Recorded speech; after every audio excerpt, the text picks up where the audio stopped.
Adaaaaaaa, Rope Break family. Hope you're doing well this morning.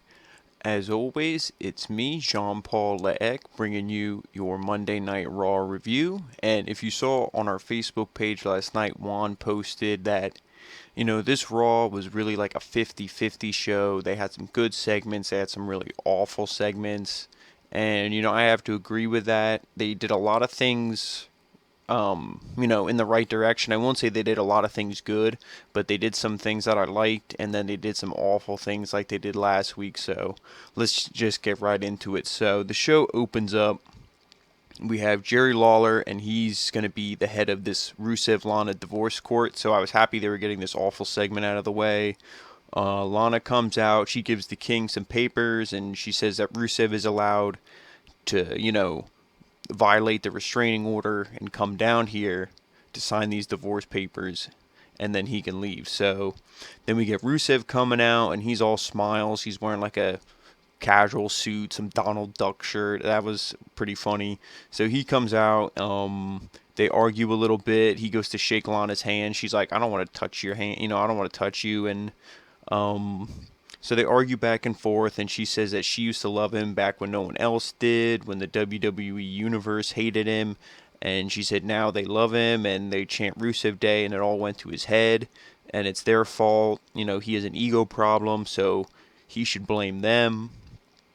And then Rusev, he shows a video from last week of Lashley and Lana being arrested, and then she calls him a monster. She says he will never get anyone like him. And he's like, I can't stand you, so why would I want another one? So I thought that was pretty funny. Lana freaks out and says that Lana freaks out, and Rusev says it's time to sign the papers. He's like, let's get this over with, because she was just being like overly cringy, and you could even just she was just trying to get herself over and get that like heel heat, but it's just so cringy. Nobody wants to see this. It's like, please, let's get this segment out of the, let's get it done and over with. And Rusev kind of felt the same way here. So he's like, let's just sign these papers. But then they start arguing about who's gonna keep their dog, and Rusev says, no, that's my dog. And she's like, well, I bought her. And he's like, well, yeah, you bought her as a gift to me. You gave her to me, so she's my dog. So they argue back and forth on that. And then he's like, you know what? Before you sign, there's one thing I want. And then she's like, goes into this another long rant, because a few weeks back, all she said Rusev wanted was sex.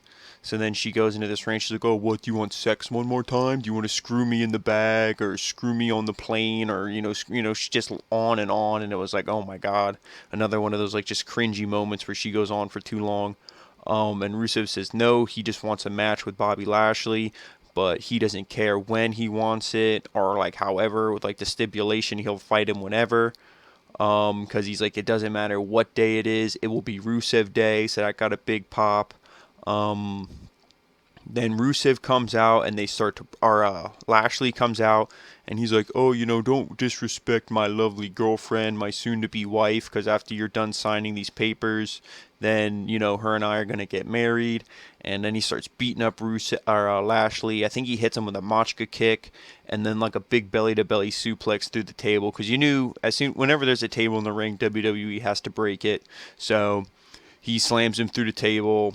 So this match was then made official for TLC. Then we get highlights of AOP and the Kevin Owens attack. But I guess to go into this first segment, I really don't even want to talk about it, because like I said, the only thing I liked when they first started this was, okay, they're going to do this really bad angle, but they know that the fans hate it, so it's just going to be for 2 weeks, and then Rusev's going to beat him, or Lashley's going to, they're just going to end this feud and then move on from it. Well, Vince McMahon loves it, so they're just going to keep this thing going. Apparently, it's supposed to go past TLC, and that's what the rumors are saying. I hope to God not, because if it does, this is, like, Raw already fucking sucks, and then you're just going to keep this storyline, which everybody hates except Vince McMahon, so that just proves that what one person wants trumps whatever, all the fans want. I mean, there are some brain-dead fans out there that think this is good television, but that's not any of us here at Rope Break or any of our followers, so like I said, I really hope this ends at TLC, but if the rumors are true, we're going to be seeing this storyline for a long time. So then, like I said, we see highlights from last week's attack of AOP on Kevin Owens, and then we get Charlie. She interviews Kevin Owens, and he says that the AOP, she asks him why the AOP attacked him, and he said, well, that's easy. They attacked me because of Seth Rollins. He told them to. And he said that he is lucky, that he did get away from them in one piece. They're two big, tough guys, but he said now that spells bad news for them. And he says, Charlie, if you'll excuse me, I'm going to go, I got to, find where the AOP is. So he's walking around, asking people, oh, do you know where the AOP is? Have you seen him? He's looking around. He runs into Rey Mysterio. And then Ray's like, oh, hey, what's up, Kev? And they talk, and he asks him, have you seen the AOP? And he's like, no, I haven't, but if you need help, my homie's got your back. And he's like, no, Ray, I don't want to get you or anyone involved. I appreciate it, but this is just between me and them. And then Ray's like, no, you misunderstood. And he pulls out that wrapped metal pipe that he used to beat down Brock Lesnar. And he's like, my homie has your back. And then Kevin's like, oh, okay. So that was kind of cool to get Rey Mysterio involved, because Rey Mysterio, with Brock Lesnar being fucking missing in action like he always is, as soon as you give him the belt and he's out of a program, Rey Mysterio is the number one guy on Monday Night Raw. He's the only one who holds, the highest singles competitor belt. So him and the Viking Raiders, in my opinion, are the 1, 2, and 3 for the, number one guys on Raw. So that's cool to see him and Rey Mysterio and Kevin Owens mixing it up there. So then Kevin Owens, he takes the weapon and then he walks off. So then we get Matt Hardy versus Drew McIntyre. Again, we got to see our poor boy Matt Hardy getting squashed. He must have told WWE to fuck off, and he said, I'm not signing with you guys when my contract's up. And this is their way of getting back at him, or this is their way of punishing him for his brother's actions. And if either of those are true, that's fucking bullshit in my opinion. Let the guy's done so much for this company. You don't need to turn him into a job guy and just squash him. Drew McIntyre starts off. He says that the show opening was depressing, and he's here to, to change that for everybody. But he calls out Matt Hardy, and he's like, you shouldn't have any more kids, he pretty much, I think he calls him something, he hints like he's like inbred or like mentally challenged, and he's like, someone like you shouldn't be having any kids and all this stuff, probably because of the whole delete thing, or the broken Matt Hardy. And he does the same thing he did to Tozawa last week, where he's like, I'm going to give you the opportunity. If you just want to leave the ring now, I don't have to kick your head in, no harm, no foul. I'll just take the win. And as soon as he says that, I think he insults him again about his wife or his kids. And then as Drew's entering the ring, Matt hits him with a twist of fate. And then we go to commercial break, and this was a short match. Like I said, unfortunately, they're going to just drop out Matt Hardy probably until the end of his contract. I don't see him being involved in any storyline, and you could totally do something with him. Even if you pair him up with someone, it's not like they haven't done that before to make a makeshift tag team when they split him and Jeff up. You could do something, because Raw needs tag teams desperately, but unfortunately, they're just going to job him out, so Drew counters a twist of fate on the outside, throws Matt into the steel steps, and then Matt hits a side effect for a 2 count back in the ring. Drew hits a future shock DDT, followed by a Claymore kick, and that's pretty much the end of that match. So like I said, Matt Hardy's nothing more than a job guy, and the only good thing from this is they keep Drew McIntyre looking strong, which they should have been booking him like this, from the beginning when they first called him up instead of the tag team with Dolph Ziggler. But, Monday Night Raw doesn't know how to do literally anything with anybody. So then we get the highlights of the Kabuki Warriors versus Charlotte. Highlights I'd rather not see. The match should have been as long as these highlights were. Unfortunately, it was a 17-minute match. Then we get Becky and Charlotte. And Charlotte, I gotta, applaud Andrade, because I couldn't look at Charlotte every day. It's just the plastic surgery and just like her face and just everything. To me, I can't stand looking at her. Just the sight of her face pisses me off. She comes and she says to Becky, like, they know they don't like each other, but she asks her to help her take down the Kabuki Warriors. And Becky says, I don't need your help. I'm taking them on tonight as well. Like you did in a handicap match, and Charlotte kind of calls her out on that a little bit, and Becky's like, well, I am the Raw Women's Champion, I'm better than you, so I can take them on. And as soon as I heard this, I was thinking, please don't let this be a repeat of last week. and we'll get to that when we get there. But as you can tell, I was definitely not happy with that match. So they announced that, and I mean, I'll get into the whole TLC and everything when we get there. But moving on from that segment, then we get more of Kevin Owens walking around backstage. He's asking more people if they've seen the AOP, and he eventually gets to Mojo Rawley. The Mojo tries to fuck with him. He's like, yeah, I think I saw him go that way. So Kevin's like looking, and he's like, okay. Or, yeah, he points like this way, the way Kevin was the opposite way he was coming from. Then he's like, no, I think they went that way. And then he points the way Kevin already came from.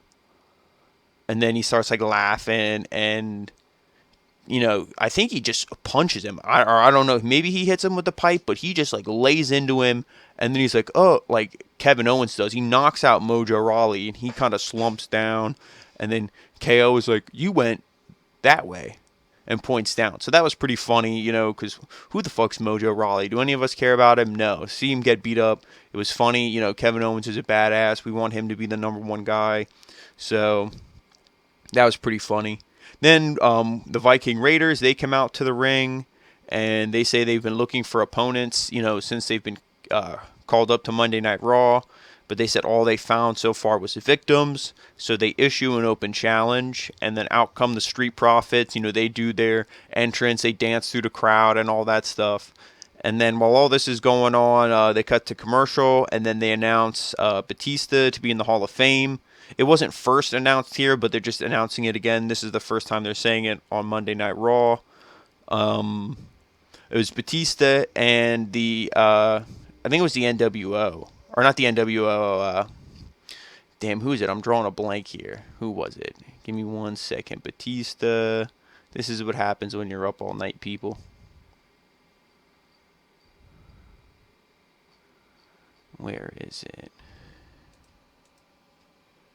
But anyway, so then we get the Raiders and the Street Profits. And the Street Profits, they actually start out strong with this, and they almost get the win early. Montez Ford hits a frog splash. Ivar tags in, and he wipes out Ford, and then... Or Ford actually...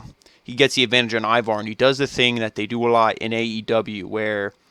when I say, like, they knock someone down, and then they, like... pander to the crowd, or they taunt, like Joey Janela does it a lot, and also Private Party does it a lot, and which Private Party and the Street Profits are pretty much one copy or the other, like Apocalypse and Darkseid for you comic book nerds. But so he does that, and it's the one thing, like I said, I don't like it, I hate it. It takes me out of the match because it's like, why don't you just keep on him? But I do notice it's not as bad in WWE because these guys, they don't do it as long. And also the commentary doesn't talk about it. In AEW, the commentary is always like, what are you doing? Lay on him, get on him and this and that. And it was the NWO, just to clarify from earlier. I don't know why. That's what happens when you're sleep deprived. But, so yeah, so then he shakes the ropes warrior style, but then, he gets wiped out by Ivar after that. So the Profits, they try to make a last-ditch effort comeback, but the Raiders are too much. Thor's hammer on Ford for the win. And they actually looked, even though my notes here weren't very long, it wasn't a long match, but the Street Profits actually looked good. Like I said, there was a couple spots where they had advantage, but it was just the strength of the Viking Raiders is too much, and obviously we don't want to see the Street Profits win, at least here, but now this kind of builds maybe babyface sympathy for them. I don't know. I don't think this definitely to me wasn't like a job, like they didn't get jobbed out because they had good offense. Like I said, that frog splash within the first minute and a half, 2 minutes of the match, they could have won the thing. So they looked good here, even though it was a short match, but obviously you needed to have the Viking Raiders win. So I don't have a problem with this match, really, or the outcome. And then after the match, of course, all these guys, they have such history in NXT and all that. They, are bumping forearms and showing respect to each other. Out comes Rollins, and he's like, hey, guys, no disrespect to any of you for anything, but there's something I need to do. You can stay here in this ring and do what you guys are doing if you want. And they kind of look at him like, screw you, dude. They all leave because, he disrespected everybody last week or 2 weeks ago whenever he had that town hall meeting. So and nobody respects Rollins. That was, proven at that meeting, like I said. So they all leave. And then he says that he wants to fight the AOP right here and right now. And Kevin Owens' music hits instead. So KO comes out. And he calls out Seth for working with the AOP. And he asks, Seth, when are your boys going to show up? I was looking around for them. They're not here. When are they going to show up? Like, are you guys going to all jump me in the ring right now? Like, what's going on? And Seth says he doesn't know what Kevin's talking about. And then, they kind of go a little bit back and forth. And then we see the SUV pulling up with AOP. And and then Rollins says, that AOP will kick his ass, but it's not his doing, He's like, if you want AOP and you're going to fight them, you're going to lose, but it's not my fault. They're not my boys. I'm not sicking them on you or anything. And then Kevin Owens, he's like, well, why doesn't, he's like, well, if they're going to kick my ass at some point, why don't I just kick your ass right now? And Rollins said, you know what, I'm going to leave. I have nothing to prove. I have nothing to do with the AOP. So then Kevin Owens is in the ring, and he does the same thing where he calls out the AOP, come down one at a time. They appear on the screen, and they speak in Albanian to him again. And then he mocks them, actually. This is pretty funny. He's like, oh, yeah, all valid points. I agree, yep. When clearly he has no idea what they're saying. It's like Kevin Owens is so great. And then out comes Sammy and Mojo. And this is like, what is going on? So Sammy comes out and he says, even though he's a SmackDown superstar, he does have a manager license, so he is allowed to be here. And he's like, but I'm not a manager. I'm a liberator. And he said that, he's going to help liberate Mojo, and that, he says that he gets why KO is doing what he is doing. But Sammy says that he can't, help Kevin until he admits that what he did to Mojo was wrong, until he apologizes to Mojo. And then Kevin kind of starts yelling at Sammy, and Sammy's trying to calm him down, but still is also like, you need to apologize. Mojo gets in Kevin's face, starts yelling at him. Sammy's like, I don't know if you want to yell at him when he has that look in his eye and that steel pipe in his hands. And then Sammy, and then Kevin Owens calls him, or Mojo calls out Kevin Owens again. And then he says that everyone is tough with a steel pipe in their hands. That's what Mojo says to Kevin. And Kevin's like, oh, well, let's see if that's true. So he throws Mojo the steel pipe. Mojo catches it. He hits him with a stunner and then starts beating it with the pipe. And Sami Zayn's out of there. And again, this just makes Kevin Owens look more of a badass. Did we really need to see Mojo Rawley get squashed? No. But did I love it anyway? Yes. The thing that I found was funny here was a couple weeks ago, or months ago now, but it seems not like too long ago, but whenever they had the SmackDown debut on Fox and Mojo Rawley was there for the red carpet or blue carpet event, whatever bullshit they were calling it, Mojo Rawley was there, and I think they put Sami Zayn for the Twitter handle and just for the name for who this was, and it was clearly Mojo Rawley, but they put Sami Zayn. So I think that that's maybe what this was from. They were just like, you know what, we'll just do this to be funny. We'll put these two guys together. That was pretty much the end of that. But it didn't make any sense. I don't know what this was for. I don't think we're going to see, Sami Zayn with Shinsuke Nakamura and Mojo Rawley. I don't think that's going to be a faction or anything like that. I think this was just, to fill airtime. So then, Kevin is asking more people if he's seen AOP backstage. And then we get Aleister Black and Buddy Murphy announced for TLC. And then we get Aleister Black versus Akira Tozawa. And I'm going to keep saying the same thing. My boy Akira Tozawa deserves way better than this. He's so talented. And he's like Matt Hardy. He's just now they just see him you know what, you're a job guy. Maybe his contract is soon up. And he's like, hey, I'm not going to re-sign either. He sees the possibilities in AEW, maybe going back to Japan, Impact. There's tons of companies and things he could do. He's so talented. He might think I'm better than just a job guy or a glorified job guy. But collar and elbow tie-ups early on. Then Black starts to toy with Tozawa a little bit. Tozawa fights back and he goes for a suicide dive after throwing Black to the outside. He eats a huge knee off of that. And then, Black rolls him into the ring, and Black mass for the win. It wasn't anything long, wasn't anything spectacular. Like I said, Tozawa deserves so much better. But it's the same thing with the Drew McIntyre match. You had Aleister Black hiding in the closet for weeks on end, saying someone should pick a fight with him when this is what he, should have been doing. Look at this guy. Aleister Black isn't the guy who's, he's the guy who goes out and picks fights with everybody. He should have been kicking everybody's ass, and then you have some champion, whoever, like an AJ Styles, heel AJ Styles now, even though this should have been done months ago.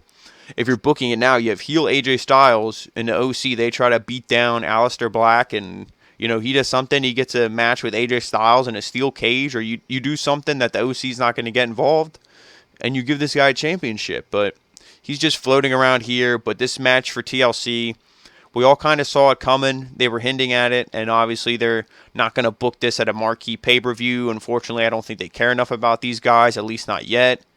So they're just going to book this at TLC. Hopefully it's not on the pre-show, and hopefully it's a long match, but this could definitely be a show stealer if they give these guys 10-15 minutes.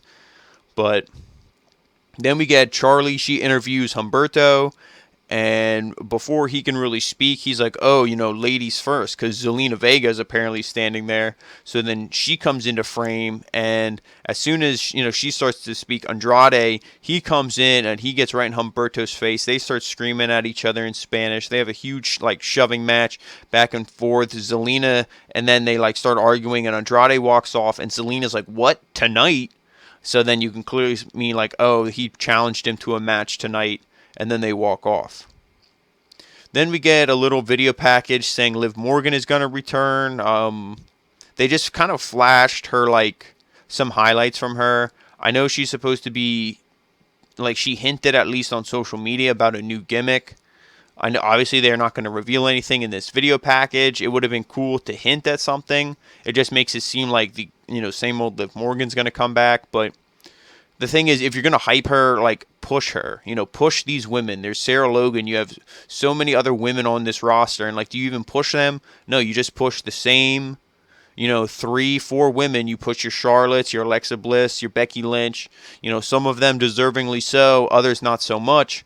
You push them, and you have so many talented women, and that you're half-ass pushing, like the Kabuki Warriors. You're kind of pushing them, but also kind of jobbing them out at the same time.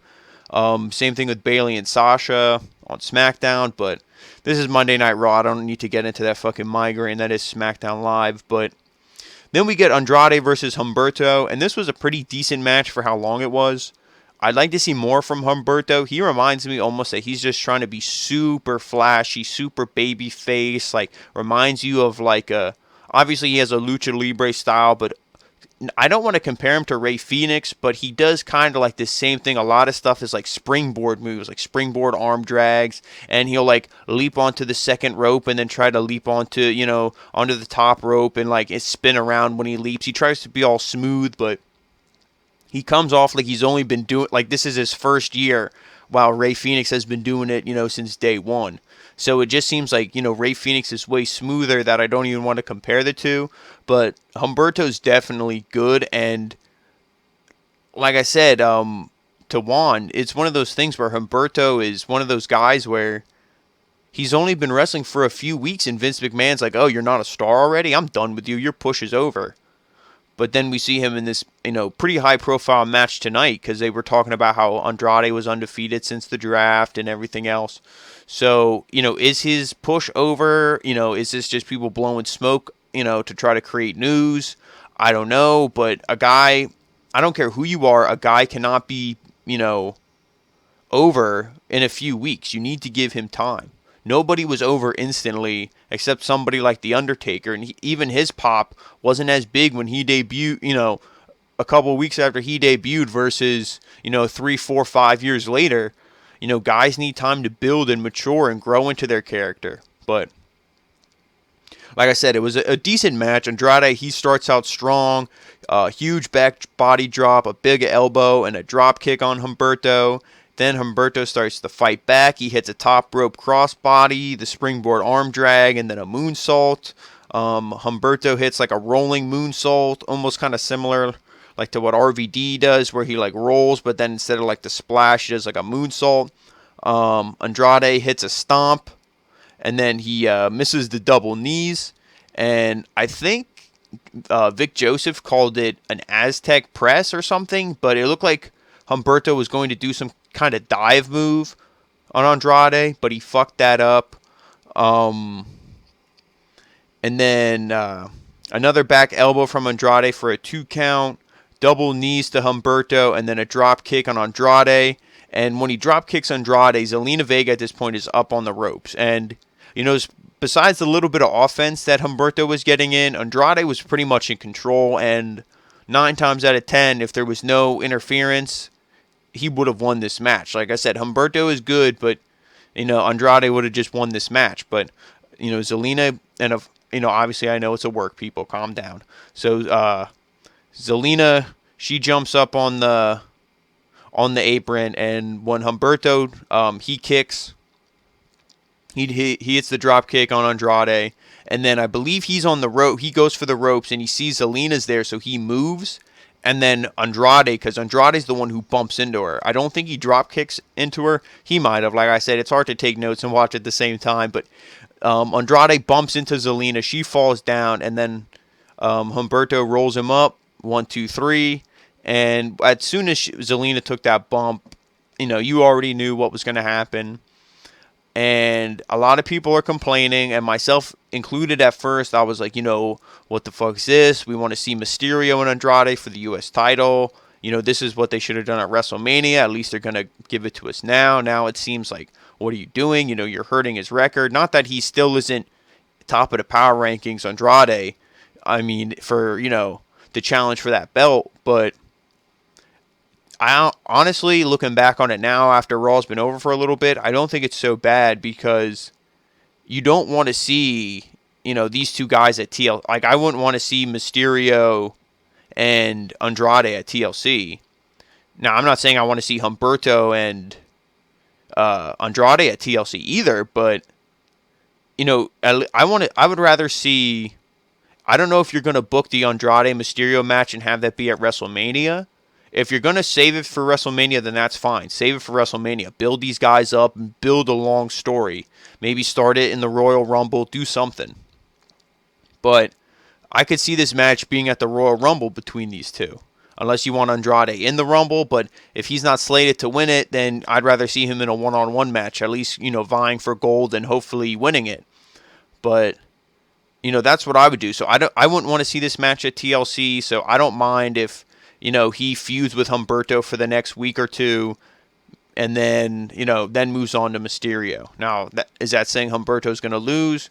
Probably, but you know what? Someone has to lose, and if I'm having to pick one or the other, I'm going to pick Andrade, unfortunately. But I do like Humberto. I don't shit on him. I don't shit on any of these guys that Vince McMahon does. Humberto's great in the ring. Like I said, he just maybe needs to try not to do so much flippy stuff. Maybe have a little bit more ground game. Maybe, mix a suplex or something in there a little bit. Cedric Alexander, Ricochet, I love all these guys, but it's just Vince McMahon, and he doesn't invest a lot of stock in these guys. It's like, if you're not over instantly, I don't care about you. And then we get Rey Mysterio, and he cuts a promo on how much the belt means to him and his newfound confidence. And he cuts a promo on AJ Styles, about their match tonight and everything else. Like, Rey Mysterio is a good promo, but it just seems like none of his stuff it doesn't feel organic. I feel like right when at the camera, they have hanging like a piece of paper with everything he's supposed to say. I feel like he's not speaking from the heart. And it's just, like I said, I love Rey Mysterio, but I don't know, something just feels off about the promos. When the promos with his son and his feud against Brock Lesnar, it felt good, but just since winning this championship, his promos, especially last week, like with Ricochet and Humberto, those were like, that whole segment was awful. And even tonight, it just felt a little off. But then we get Zack Ryder versus Buddy Murphy. I thought this was going to be another tag team match, which I was excited for, because tag team wrestling is dead on this show. But Kurt Hawkins was just out there to support his bro. Ryder sends Murphy to the outside.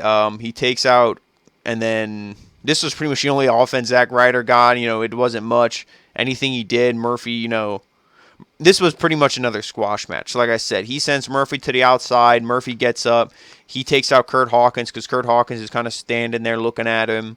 He takes out Kurt Hawkins, and then back in the ring, he hits the Murphy's Law. Those are literally all my notes. There was a little bit more offense, but, what was it? What was this match? It was just to set up, hey, Aleister Black had a squash win.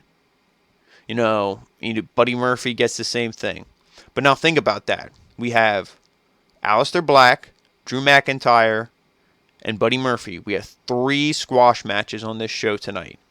When announced earlier in the show, Becky Lynch versus the Kabuki Warriors. That should be 4 squash matches, right? No, of course not. Why would we ever get such... Why would a squash match exist when it should? Not in WWE land. So then we get another backstage segment where KO, he gets to the SUV that the AOP rolled up in. So he's calling him out. He starts beating the car. And then he opens the trunk. And he sees there's like a seat that's turned around. Kind of like Mr. Claw, I think his name is, from Inspector Gadget. All you see is the back of the chair.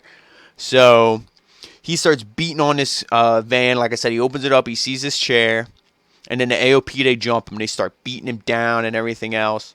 And then after Kevin Owens is pretty much beat down, laying on the ground, the chair spins around, guys his hood down, whoop, flips his hood up, Seth Rollins. We all knew who it was going to be.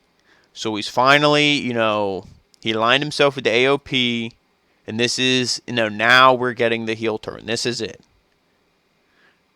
So then he says, I'm sorry, Kev. I hate that I have to do this, but boom, stomps him into the ground. I know some people were pissed, saying like, oh, why is his first line, oh, I'm sorry? It makes him sound, like he's kind of reluctant and this and that. To me, this is just Seth Rollins' character. He's not going to come out immediately and shit on everybody. He's not going to be that dickhead blonde-haired Seth Rollins. He's not going to come out and say, and be like the worst, most, diabolical heel that we've ever seen. That's not going to happen, at least not overnight. So people just need to fucking calm down with the Seth Rollins shit. He's heel. We got what we wanted. They're going in the right direction, at least. If they fuck it up, then we're going to go storming, Titan Towers with the flaming pitchforks and everything. But until then, let's just let this go here. So then the 3 of the guys walk off, leave Kevin Owens laying there.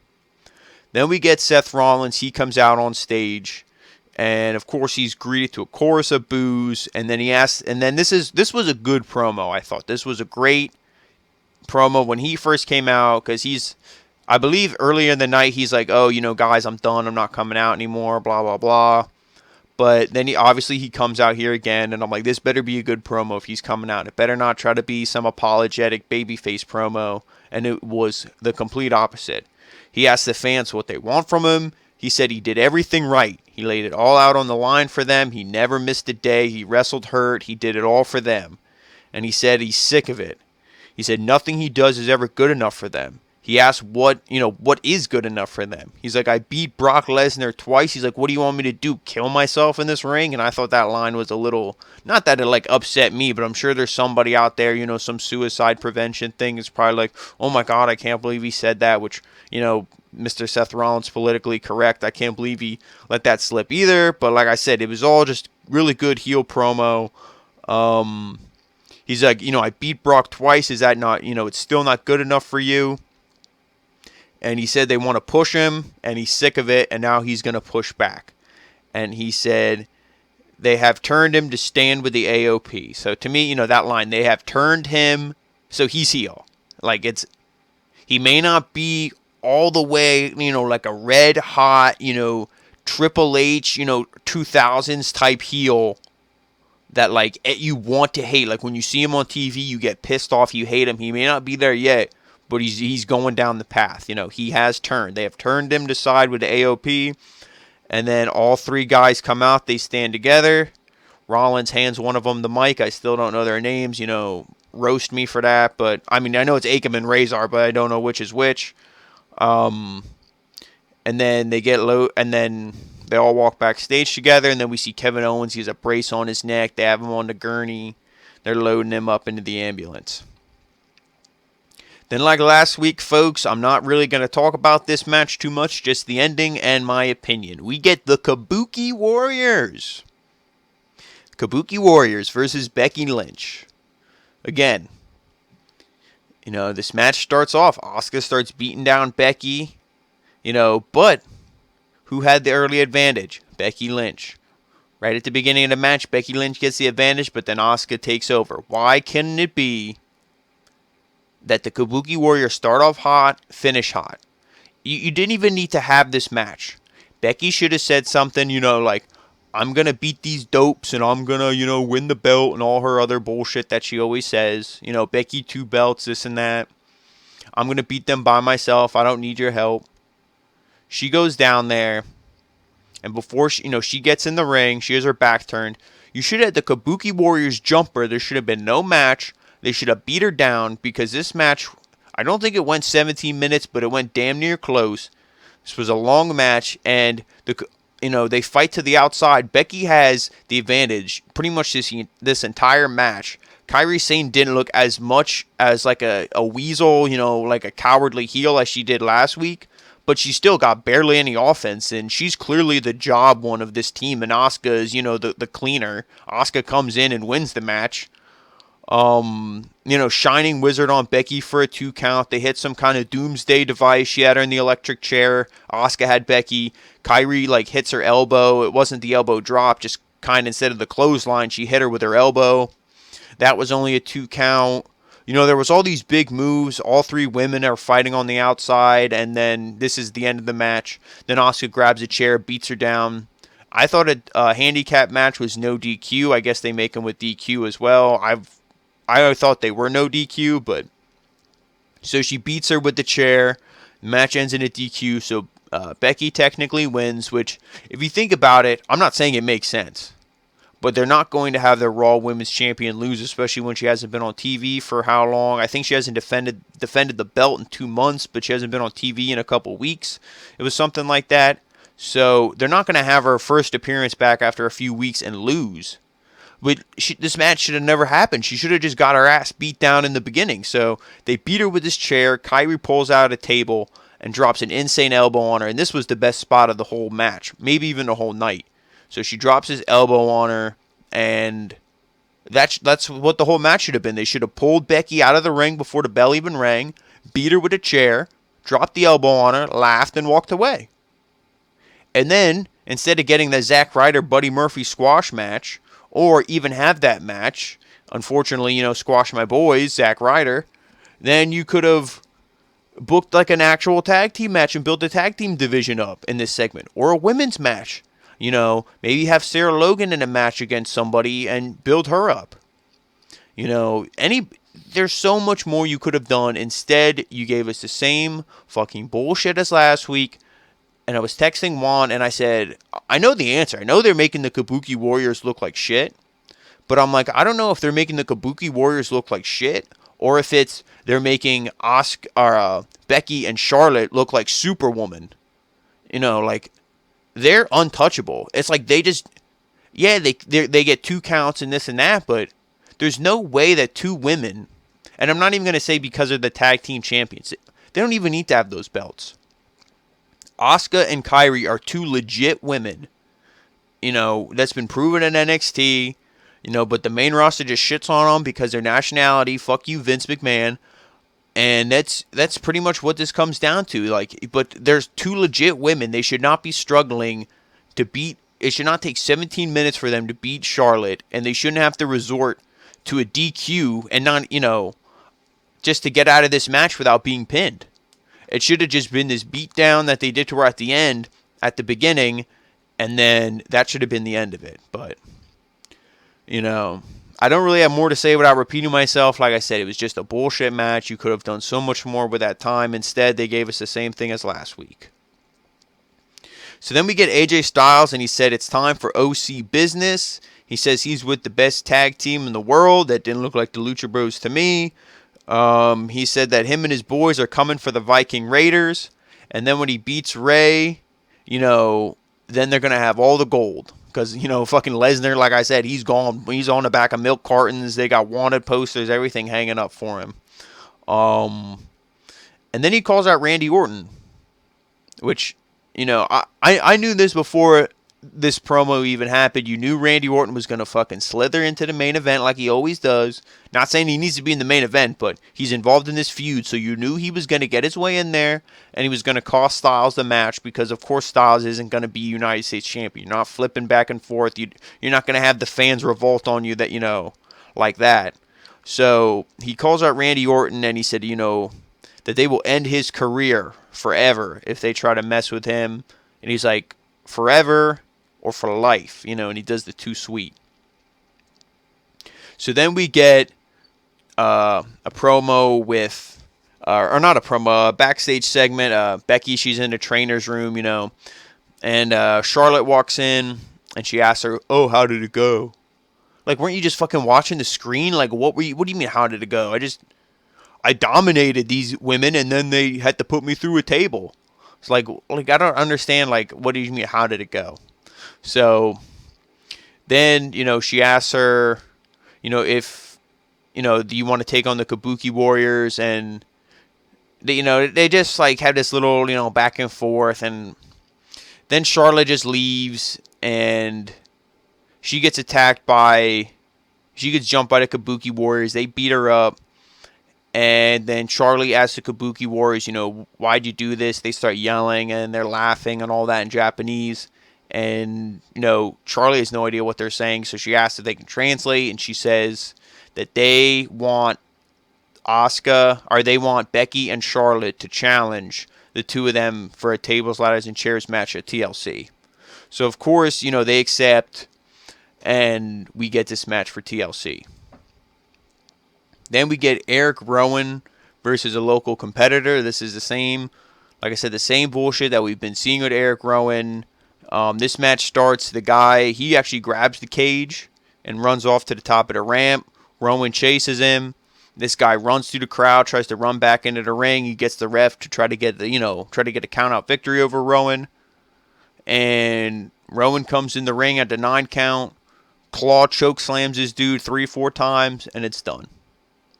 Like I said, to me, this segment is, I could care less about this story. It's not as bad as the Rusev, Bobby Lashley, Lana storyline, just for the sheer fact is it's not as cringy, but it's right next to it for me not giving a single shit about it. Then after that, we get the Street Profits. They are doing kind of like an SNL parody thing, and they're announcing all the matches for TLC. So they announce, The Miz and Bray Wyatt, and they parody some, like, The Miz and Mrs., but it's The Fiend and Mrs., and they use, like, the doll that, the sister, or Abby, I think it is Abby the Witch. They use that. They have it for, like, The Fiend's wife, and then they show the Kabuki Warriors. They said Charlotte and Becky accept. And it's like, oh, Asuka, why do you have all that green mist in your mouth? I hope you're not eating Baby Yoda. And then they plug Disney Plus. I don't know if they got any money for that plug, but it was just, they announced, like I said, all the matches, the Roman Reigns match. And, I mean, if you found it funny, hey, great. To me, it was all just a little awkward, especially, the Street Profits with, they were in this program tonight against the Viking Raiders. To see him then in this, it's like you think they would have been icing themselves. And Angelo Dawkins did make that reference, because towards the end, Montez Ford was like, we want the smoke. And then he was like, speak for yourself, the Viking Raiders, that, like, they kind of beat me up a little bit. Like, I'm good on the smoke. But the only funny thing I thought from this was they said that, it's Roman Reigns versus Baron Corbin. And they said that, Corbin, when he tied up Roman Reigns and poured dog food on the big dog and all this other crap, and they're like, he must have a Napoleon complex. And they're like, he's 6'6" or 6'7", however tall Corbin is. I know he's huge. They're like, he's bigger than us. And they're like, not where it counts. Oh, like, I mean, I thought that was fucking funny as shit. That was hilarious. I can't believe they got away with it. Like, WWE, they're PG. Normally they don't try to do that kind of stuff. That was funny. That, to me, that made this whole segment almost worth it. I laughed. I'm going to admit it. But then we get the main event, and we got 15-minute main event. And not go into it too much and go through all the spots. Pretty much, it was the same thing we've always seen. AJ Styles, he came out. He actually didn't have the OC, so that was, kind of interesting. Pretty good match back and forth, but eventually, the OC, they come out. Of course, they got to start fucking with Rey Mysterio once he starts getting the advantage on Styles. And then towards the end of this thing, Randy Orton, he rolls into the ring, and he's hinting at an RKO. AJ turns around. He just winks at him. I think he had a schoolboy or a small package or something, but he rolls him up. 1, 2, 3. Rey Mysterio wins, and show almost immediately goes off the air. But it was a great main event. Like I said, hopefully now this should be the end of this feud now. Now there should be no more AJ Styles and Rey Mysterio. To me, you didn't even need to do this feud. This just should have been done. It should have just been Randy Orton and AJ Styles right away, but I guess this was their way to start that feud and at least get a good match, because the only botch in this was I think he was going for a Styles clash from the second rope, and he fucked that up pretty bad, so then he power bombed him and then just did the Styles clash on the mat. But other than that, like I said, it was a great match. You got the Hurricane Ranas, the Head Scissors, 619s. You got all the... We've seen these guys wrestle before. It wasn't anything, so much crazier than what we've seen, but it was still a good main event. But then, like I said, the Randy Orton and everything comes out, and pretty much right after Rey Mysterio got the pin, the show went off the air. But that was our go-home show for TLC. So, with all that being said, we have all the Raw matches announced. We'll just run through them here quick. I know we're going to do previews and predictions, but we have the women's tag team match, Becky Lynch, Charlotte, and the Kabuki Warriors. We have Aleister Black and Buddy Murphy. And I don't think the Viking Raiders have an opponent. I think because they challenged, but I mean, they might be going against the OC. I could see them announcing that. But I don't know if you want to do that because they kind of announced that on the show. So I don't know if that's going to be a feud. But so we got a few matches from Raw, but if there's really only 3 matches, because I don't think Mysterio's on the show.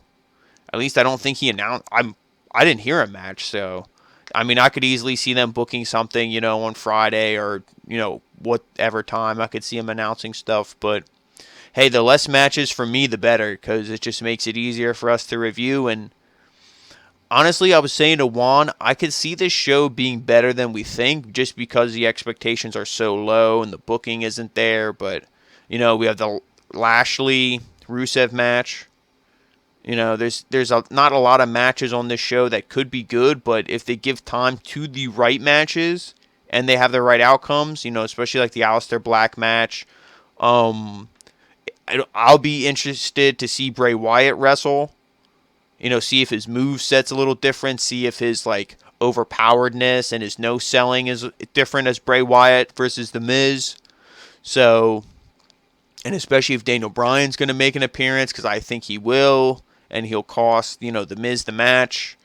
Even though The Miz won't need the help to lose. The Miz is a fucking loser. But, I think it'll just continue that storyline. So, that's what I mean. There is some interesting pieces to TLC. I don't think it'll be as good as Survivor Series. But I think it'll be better than we're all saying. But, other than that, to talk about this show here, if I had to give it a rating out of 10, I'm going to give it like a 5.5, a 6, if I'm feeling generous. It wasn't awful. It wasn't like I need to change my channel. I'd rather watch grass grow. I'd rather watch paint dry. I'd rather watch raindrops hit me in the face. No, it was not as bad as that. But it could have been better, and especially because you had these squash matches, and you're squashing guys that don't deserve it, except that Eric Rowan guy. Oh yeah, that's 4 squash matches on this show. Unfucking believable. That guy, I didn't even know his name, don't care. I don't, he's fine to get squashed. But guys like Matt Hardy, Akira Tozawa, Zack Ryder, you have all these guys who don't need to be getting squashed. You could actually do something with some of them, tag teams, and, Akira Tozawa could be on NXT more often. Guys like Kushida, obviously he would lose, but you wouldn't be squashing him. There's so much you could do with this talent, and this is what they choose to do with him. So, other than that, decent show, a go-home show for a pay-per-view that a lot of people really aren't too invested in.